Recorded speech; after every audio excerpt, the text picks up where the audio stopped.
បើតាមការសិក្សាអំពីវិថីចិត្តដែលយើងសិក្សាតាមអ្វីដែលព្រះសម្មាសម្ពុទ្ធបានត្រាស់សម្ដែងឬក៏ដែលយើងបានស្ដាប់ធម៌វិចារកន្លងមកចំពោះវិថីចិត្តបើសិនជាអ្នកសិក្សាអប់រំចម្រើនសតិប្បដ្ឋានឬក៏យើងហៅថាសតិដឹងលក្ខណៈផុសធម្មដែលកំពុងតែប្រកបតាមទ្វារភ្នែកខ្លះតិចខ្លះច្រមុះខ្លះអណ្ដាតខ្លះចិត្តខ្លះកាយខ្លះព្រោះហេតុអីមិនយើងប្រើពាក្យថាខ្លះអញ្ចឹងដោយសារនៅក្នុងមួយគណៈនេះដែលយើងឃើញនេះ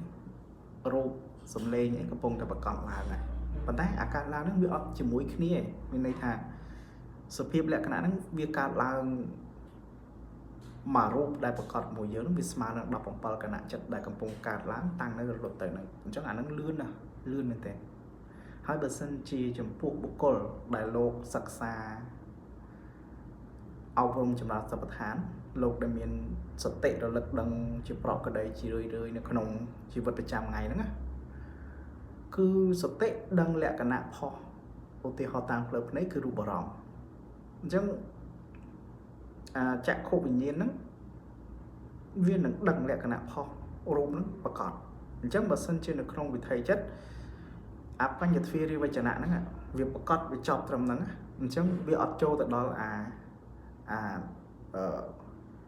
យើងហៅថាមโนទ្វារិវចនៈចិត្តអញ្ចឹងគឺអាចិត្តផុសយើងវាអត់មានក្តៅក្រហាយឬក៏ទុកសោកសង្រេងនៅក្នុងលក្ខណៈដែលយើងប្រកបនៅក្នុងជីវិតប្រចាំថ្ងៃហ្នឹងទេឧទាហរណ៍យើងឃើញមនុស្សដែលយើងធ្លាប់ស្អប់មកបើយើងឃើញហើយអកុសលវិបាកនៃចក្ខុវិញ្ញាណចិត្តពីរដួងហ្នឹងវាត្រូវចប់ត្រឹមបញ្ញទ្វារហ្នឹងវាអត់មានទៅគិតបែកចែកវែកញែកវាអត់ចូលទៅក្នុងអាមโนឬក៏យើងហៅថាមโนទ្វារិវចនៈចិត្តផុសយើងឬក៏អវចនៈចិត្តហ្នឹងណាវាអត់គិតវែកញែកថាអូត្រូវចេះអាដែលយើងធ្លាប់យើងចាំតាមសញ្ញាដែលយើងចាំក្នុងជីវិតរស់នៅថាអូឃើញម្នាក់ហ្នឹងត្រូវតែស្អប់ត្រូវតែមិនពេញចិត្តចេះហ្នឹងណាឬក៏យើងឮសំឡេងមកថាសំឡេងហ្នឹងគូថាអញ្ចឹងសំឡេងអសលធម៌ហ្នឹងអញ្ចឹងអាហ្នឹងវាមិនជាសំឡេងខប់ចិត្តទេអញ្ចឹងវាធ្វើឲ្យយើងឆ្លើយតបទៅនឹងអាសភាពលក្ខណៈសំឡេងដែលប្រកបទៅវិញហ្នឹងវាចូលទៅដល់អាមโนចិត្តរបស់យើងហ្នឹងវាធ្វើឲ្យយើងគិតវែកញែកហើយមិនគូណាអញ្ចឹងទេគូតែយល់ចេះជាដើមអសង្ខារធម៌វាចេះតែតាក់តែងទៅក្នុងសភាពលក្ខណៈផ្សេងដែលធ្វើឲ្យយើងហ្នឹងកើតការក្តៅក្រហាយកើតការមិនពេញចិត្តកើតការមីនះឬក៏ការគុំគួនឬក៏ការសម្គាល់ថាអូអ្នកនេះចេះមិនដល់អញអ្នកនោះចេះជាងអញអីចឹងទៅផ្សេងនៅក្នុងជីវិតរស់នៅ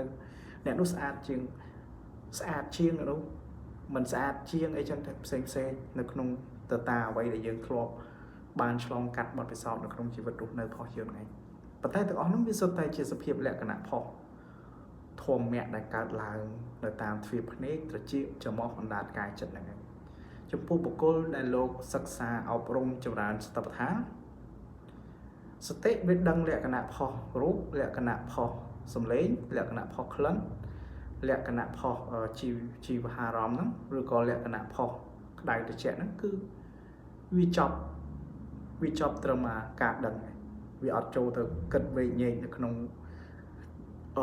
មโนទ្វារផុសយើងបន្តទៀតដែលបង្កើតទៅជាការគិតខ្វល់ខ្វាយផ្សេងជាផលទៅអនាគតឬក៏អតីតជាតិបន្តទៀតហ្នឹងឯងអញ្ចឹងនេះវាជាប្រកក្តីចំពោះបុគ្គលចម្រើនសតិប្បដ្ឋានគឺសតិរលឹកដឹងអំពីលក្ខណៈផុសរូបអារម្មណ៍ឬក៏អារម្មណ៍ដែលកระทบបាក់ខាងក្រៅហ្នឹងឯងអញ្ចឹងបើសិនជាការចម្រើនសតិប្បដ្ឋានបើសិនជាអត់បានដឹងនៅក្នុងអាឡោកនៅក្នុងការរស់នៅប្រចាំថ្ងៃដែលកំពុងតែកើតឡើងជាធម្មតាហ្នឹងទេគឺវាអត់មានដឹងអីទៅដឹងអីលើសពីរូបក្លិនសម្លេងរស់ដែលកំពុងប្រកបតាមភ្នែកតិចច្រមុះអណ្ដាតកាយជាជីវិតរស់នៅជាប្រកក្តីរបស់យើងហ្នឹងឯងចំពោះការចម្រើនសតិប្បដ្ឋានហ្នឹងគឺយើងធ្វើបានគ្រប់កលៈទេសៈគ្រប់មានន័យថាគ្រប់គណៈគ្រប់ពេលវេលាហ្នឹងឯងព្រោះហេតុអីនៅក្នុងជីវិតជាប្រកក្តីប្រចាំថ្ងៃយើងឃើញឥឡូវហ្នឹងកំពុងឮសំឡេងកំពុងឃើញរូបដឹងក្លិនដឹងរសឲ្យតែសតិផុសយើង ថាអ្នកដែលគាត់សិក្សាអប់រំចំណងសិបដ្ឋានហ្នឹងដល់កម្រិតមួយដែលលោកអាចដឹងច្បាស់អំពីលក្ខណៈផុសរូបសំឡេងរសដែលប្រកបតាមបញ្ញទ្វាទាំង5របស់យើងហ្នឹងណាឬក៏លក្ខណៈផុសមโนទ្វាហ្នឹងគឺលោកអាចចម្រើនសតិប្បដ្ឋានគ្រប់កន្លែងគ្រប់ពេលវេលាមិនថាកន្លែងធ្វើការផ្ទះវត្តអារាមក្នុងព្រៃស្ងាត់គឺយើងអាចធ្វើបានទាំងអស់ព្រោះយើងមើលគណៈណាដែលអត់មានរូបប្រកបតាមភ្នែកបើសិនជាយើង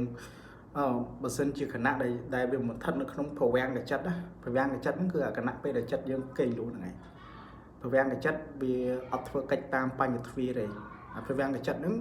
វាជាលក្ខណៈផុសចិត្តមួយនៅក្នុងកិច្ចនៃ14ចិត្តហ្នឹងដែលវាមានទូនាទីរបស់វាសម្រាប់តម្រង់ភពកំណើតតែពេលយើងកេងលក់អញ្ចឹងពេលកេងលក់ហ្នឹងគេហៅថាប្រវាំងកចិត្តកាលណាតែចិត្តកេងលក់ហើយអាហ្នឹងមិនមែនចូលឈានទេណាប្រវាំងកចិត្តហ្នឹងគឺជាសភាពលក្ខណៈមួយតាមព្រះសម្ពុទ្ធសម្ដែងថាដូចជាសភាពលក្ខណៈមានន័យថាជាចិត្តមួយសម្រាប់តម្រង់ភពកំណើតរបស់យើងនឹងឯងពេលដែលយើងកេងមិនថាយើងជាមន្ត្រីមិនថាយើងជាអ្នកមានអ្នកក្រទេតែកេងលក់លេងទៅជាស្អីទៀតហ្នឹងអញ្ចឹងនេះយើងហៅថាប្រវាំងកចិត្តហើយចំពោះការចំណាត់សពដ្ឋានទាំងតាមបញ្ញទ្វាទាំង5ទៅតាមមโนទ្វាឲ្យតែសតិរលឹកដឹងនៅលក្ខណៈរបស់រូបធម៌គឺជាការចំណាត់សពដ្ឋានចំពោះបុគ្គលដែលលោកអាចប្រឆាំងនឹងលក្ខណៈដែលកំពុងប្រកបនឹងឧទាហរណ៍រូបអារម្មណ៍ប្រកបតាមភ្នែកអញ្ចឹង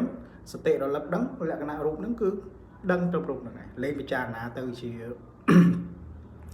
រឿងអាក្រក់រឿងល្អក្នុងโลกនៃការរស់នៅនឹងទៀតហើយអញ្ចឹងអានឹងឯងគឺជាសភាពចិត្តអានឹងដូចនៅក្នុងខ្ញុំអាននៅក្នុងមហាសតិប្បដ្ឋានសោតលោកប្រៀបធៀបចិត្តព្រះរហន្តគឺឧទាហរណ៍ដូចជាបុគ្គលដែលលោកចម្រើនសតិប្បដ្ឋានរហូតដល់បញ្ញារបស់លោកដល់កម្រិតមួយអាសោតបត្តមបុគ្គលអនាគាសក្តិអនាគានឹងប្រកាសឡើងចិត្តផុសលោកឧទាហរណ៍ថាដូចជាគោលឈើឬដំបូកមួយចឹងគោលឈើនោះឧទាហរណ៍គេយកផ្កាភ្ញីយកលុយមាសប្រាក់ទៅឲ្យក៏អត់រំជើបរំជួលឬក៏អត់មានន័យថាត្រឹមតែជាលក្ខណៈផុសរូបដែលប្រកបឡើយហ្នឹងហើយទោះបីគេទៅជុះអាចជុះនោមដាក់ឬក៏បន្ទោបងយករបស់ស្អុយទៅចោលមិនក៏ដើមឈើនឹងមករង្គោះរង្គើនឹងអាលក្ខណៈដែលស្អុយឬក៏លក្ខណៈដែលអស្ចារ្យមានបានដោយរបស់ប្រណិតដូចគ្នាចឹងហ្នឹងអញ្ចឹងដែលថាអ្នកដែលអាចត្រាស់ដឹងនៅលក្ខណៈធម៌នេះមនុស្សអាចត្រាស់ដឹងបាននៅលក្ខណៈសភាវធម៌ដែលកំពុងប្រកបហ្នឹងឯងអាភ័ព្វមួយព្រំដោយយើងអ្នកសិក្សាលោកអាចដឹងថានៅក្នុងព្រំដូចអាសញ្ញាអីព្រំហ្នឹងគឺអត់មានភ្នែកតិចទេអញ្ចឹងអាការចម្រើនសវដ្ឋានហ្នឹងអាភ័ព្វហើយព្រំខ្លះរាប់អាយុរាប់ម៉ឺនរាប់សែនឆ្នាំអញ្ចឹងហើយការចម្រើនសវដ្ឋានឬក៏ការសិក្សាវធហ្នឹងនៅព្រំឬក៏ឋានទេវតាមួយចំនួនហ្នឹងគឺខ្សត់កម្រជាងមនុស្សយើងណាអញ្ចឹងហើយការសិក្សាវធឬក៏ការដែលឈានទៅដល់ការចម្រើនសតិប្បដ្ឋាននោះគឺជារឿងដែលក្រហើយលំបាកមែនទែនហើយវាការរៀនសូត្ររហូតទៅដល់កម្រិតបញ្ញាដែលមានសតិរលឹកដឹងលក្ខណៈផុសធម៌គ្រប់វាជារឿងដែលល្អិតល្អន់មែនទែនតើតែយើងដាក់ចិត្តដាក់កាយនៅក្នុងការរៀនហើយតើតែមានឧបនិស្ស័យនៅក្នុងការសន្សំផុសយើងវិជាជាតិមកទៀតបានអាលក្ខណៈនៃបញ្ញាឬក៏សតិប្បដ្ឋានហ្នឹងប្រកបនៅក្នុងជីវិតរស់នៅហ្នឹងយល់ហ្នឹងហើយការយល់ហ្នឹងលុះត្រាតែយើងបញ្ជាក់នឹងសភាពលក្ខណៈនឹងខ្លួនឯងអត់មានវិណាគេមកប្រាប់យើងថាអូនេះឯងនេះបានស្អីគេសោតាសកតិនេះវាអត់មានទេហ្នឹងបើយើងបញ្ជាក់គឺយើងសុខណាឬក៏ព្រះនិព្វានប្រកបឡើងវាជាសុខនៅក្នុងចិត្តផុសភាពបុគ្គលហ្នឹងឯងហ្នឹងអានឹងតាមអ្វីដែលយើងបានសិក្សាកន្លងមកដែលខ្ញុំបានស្ដាប់ធម្មចារល្បីជាច្រើនដូចលោកគួរកៈឬក៏ធម្មចារថៃផ្សេងកន្លងមកហ្នឹងយើងដឹងបានប៉ុណ្ណឹងហ្នឹងហើយ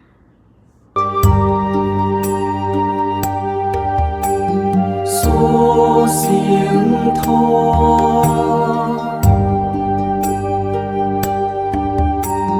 说心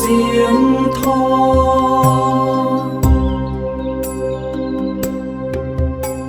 说心痛。